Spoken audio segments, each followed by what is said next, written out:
G'day taxpayers. Well, election's out of the way and we're back onto Economy Watch and RBA Watch. Now, ahead of this week's really important data on wages, on the labour market, employment, unemployment, and next week's meeting of the RBA Monetary Policy Board, where they'll announce a decision on the 20th of the month, next Tuesday. It's important to think about how the RBA actually do things, what they look at when they're setting monetary policy, or at least how they used to. I'm still not sure whether it's the case now, but I think it is. And let's get to some really fundamental, basic monetary policy economics.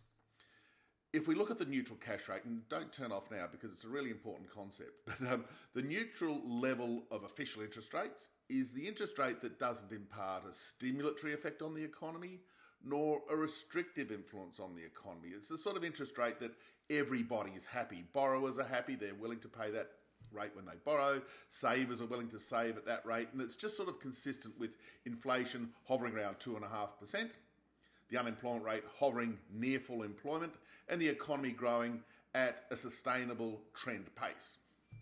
Now, of course, this number is very hard to calculate. It changes as different technologies and things come along to influence that number. But for the here and now, it's probably considered by most people, including the RBA, I think, to be in that sort of 3.25% rate for the cash rate.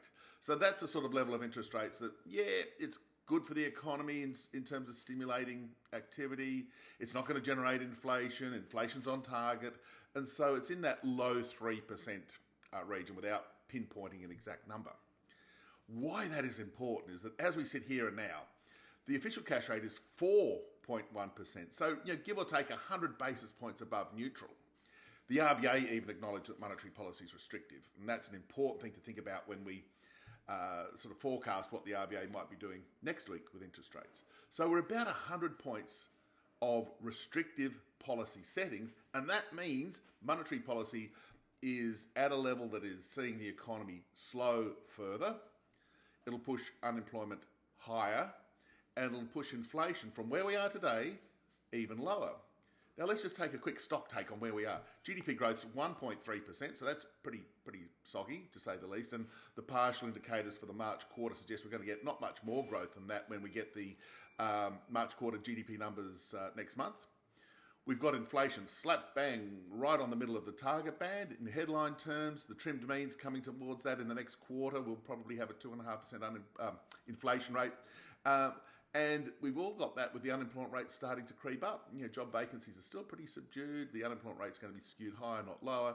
And the longer that monetary policy is restrictive, and this is the key point, the weaker the economy will be, the lower the inflation rate will be, and the higher the unemployment rate will be. So if you think the economy's sort of where it should be in terms of growth, the tightness of the labour market, and the inflation rate, we should have monetary policy at neutral. And that is, we should have interest rates around about 3.25%. And given that growth is below trend, we've got wages growth sort of pretty subdued as a sign of how tight the labour market is.